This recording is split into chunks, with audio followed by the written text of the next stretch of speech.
बता देता हूँ कि सबसे पहले जब भी कार्यक्रम मैं शुरू करता हूँ बहुत जोरदार जयकारा लगाता हूँ। मेरे हिंदी मित्रों से, हिंदी छोटी बहनों से, मातृशक्ति से मेरा निवेदन है, ये हमारे इष्ट देव है, जोरदार जयकारा लगाएं। फिर मैं अपनी बात को सिर्फ 2 मिनट में समाप्त कर दूंगा।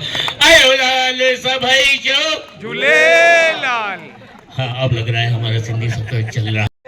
आज मैं इस मंच से हिंदी में बोल रहा हूँ क्योंकि मेरी छोटी छोटी बहनें, मातृशक्ति, भाई बुजुर्ग बैठे हुए हैं।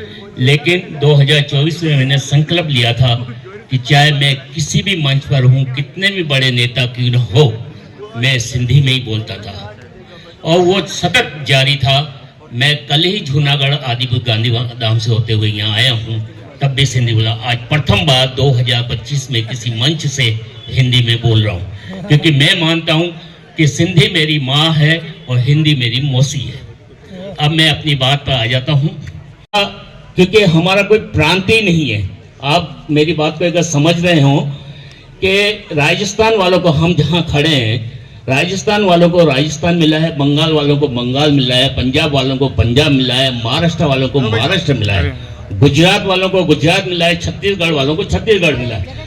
लेकिन सिंधी भाषा को कोई अपना प्रांत, सिंधी समाज की संस्कृति, सभ्यता और साहित्य धीरे धीरे लुप्त हो जा रही है। हमने जैसे तैसे इन संस्थाओं ने इसको सहेज रखा है। इसलिए मैं निवेदन करता हूं कि अपने सिंधी भाषा संस्कृति को हमेशा आगे बढ़ाएं। शौकती नहीं होगी कि भले कितने भी स्वतंत्रता सेनानी हुए हों, लेकिन मैं अपने सिंधी समाज को सबसे बड़ा स्वतंत्रता सेनानी इसलिए समझता हूं कि अगर सिंधी विभाजन के अड़ जाते तो ये देश आजाद नहीं होता। वो उन्होंने अपने हिंदी भाषा बचाने के लिए, हिंदू सनातन बचाने के लिए अपना सब कुछ छोड़ के यहाँ आए। इतना कहना है क्योंकि समय नहीं है रहा। मैं फिल्मों के साथ हूँ, इसलिए फिल्म की भी बात कर दूं कि अब हमारी, जब हम विभाजन के समय आए थे तब कुछ पिक्चरें बनी थी और चली थी, लेकिन बीच में ये बहुत बड़ा गैप आ गया। 20-22 साल हो गए कोई पिक्चरें नहीं बनी, लेकिन अभी लगातार 2.5-3 साल के अंदर 20-22 पिक्चरें बनी हैं सिंधी, जिसका प्रभाव समाज पर बहुत पड़ता है। ये नेचुरल बात है कि पिक्चरों का समाज पर बहुत बड़ा प्रभाव पड़ता है। इसलिए मैं अपने सिंधी भाइयों और अन्य लोगों से भी ये चर्चा करके बोलूँगा कि अपने अपने शहर में सिंधी भाषा की पिक्चरें चलाएं और सिंधी भाषा को प्रमोट करें, जिससे वो आगे बढ़े। अब अंत में सिर्फ पिक्चर के इसलिए इतनी बात करूंगा क्योंकि अगर पिक्चरों और OTT पर मैं बात करने लग गया तो 1-1.5 घंटा भी बहुत कम हो रहेगा मेरे पास।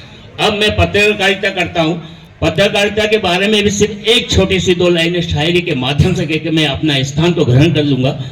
लेकिन साथ ही साथ मैं राजस्थान सरकार से एक मांग करता हूँ, इस मंच से हमारे देवनानी साहब भी आने वाले हैं, शायद उन तक भी मेरी बात पहुंच जाए, वो भी आगे बात पहुंचाए। उनके अलावा इस भारत देश के प्रधानमंत्री से भी मेरी मांग है कि जहाँ जहाँ भी हमारे जो प्रदेश हैं वहाँ हर जगह हमारी सिंधी अकादमियाँ गठित की जाए। लेकिन वो गठित नहीं होती है, जैसे यहाँ प्रयोजन है राजस्थान के अंदर सिंधी अकादमी का भाई गठन किया जाए, लेकिन करते क्या है ये राजनीतिक लोग, हमें जब चुनाव आने होते हैं, जब आखिरी 5 साल के, साल 1.5 साल 2 साल बचते हैं, मुश्किल से साल बचता है, राजस्थान सिंधी अकादमी गठित कर देंगे और उस टाइम थोड़ा बहुत बजट दे देंगे। इससे भी हमारी भाषा, संस्कृति और साहित्य खत्म होता जा रहा है। मेरा निवेदन है इस मंच से कि जितना अतिशय हमारे बीच में पूर्व अध्यक्ष भी बैठे हैं, वैसे तो राजस्थान सिंधी अकादमी के डॉक्टर लाल थदानी कृष्ण जी भी बैठे हैं, उन्होंने बताया, हमारे सब बड़े विद्वान भी बैठे हुए हैं। तो मैं बता रहा हूँ कि भाई अकादमी जब गठन ही करना है तो अंत में क्यों करें, साल के अंत में क्यों करें, पहले क्यों नहीं करना चाहिए, जिससे साहित्य, जैसे कृष्ण जी ने आपको बताया कितनी किताबें लिखी हैं, कैसे वो साहित्य कैसे पहुंचेगा हमारे घर घर में। तो इसलिए मेरी मांग ये भी है इस सत्र के माध्यम से कि साहित्य सिंधी अकादमियों का गठन किया जाए। और पूरे टाइम के लिए मैंने 45 साल पत्रकारिता की है, पत्रकार रहा हूँ, बहुत मैंने जो भी ऊंच नीचे चढ़ाव सब देखे हैं, लेकिन इन 2 बातों के लिए मैं 2 शायरी बोलता हूँ। ये और अब हिंदी लोग जो मेरी बहनें बैठी हुई हैं, छोटी छोटी मित्र बैठी हुई हैं और बुजुर्ग जो बैठे, उनके लिए भी कि आप हमेशा इस बात का ध्यान रखना कि प्रशासन को मालूम होना चाहिए कि हम कुछ समाज के लोग हैं जो कुछ कार्य करते हैं, चाहे वो आयुक्त साहब हो, चाहे कलेक्टर हो, चाहे SDM हो, चाहे समाज सेवी हो। तो उनके लिए बोल रहा हूँ कि जो भी कार्यक्रम करें उसके लिए ये जरूर है चुप मत बैठो, अपने होने की खबर देते रहो।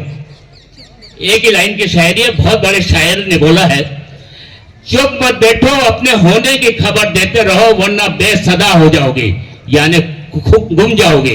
अगर अपने होने की खबर नहीं दो, जो भी कार्य करें प्रिंट मीडिया में दे, सोशल में देवे, टीवी में दे, पर देवे जरूर कि मैंने झूलेलाल मंदिर का उद्घाटन किया, झूलेलाल का 40वां रखा, ये हमारा व्रत आया, लाल लोई आई, तीजड़ी आई, जो हमारे त्योहार हैं उनका लोगों को मालूम पड़ना चाहिए। जो सिंधी लोग नहीं है उनको भी मालूम पड़ना चाहिए। जैसे हमारे कृष्ण जी ने अभी पूछा बहुत बच्चों से कि झूलेलाल जी का आयो लाल झूलेलाल, बहुत से लोगों को झूलेलाल का मतलब ही मालूम नहीं है। मैं अभी कुछ दिन पहले करनाल गया था, चंडीगढ़ की साइड है करनाल, तो आप विश्वास नहीं करो क्योंकि मुझे मजबूरन एसडीएम के कार्यालय जाना पड़ा, भाषाई आस्पित में उसके बोला तो उनको मालूम नहीं पड़ा था कि सिंधी कौन है।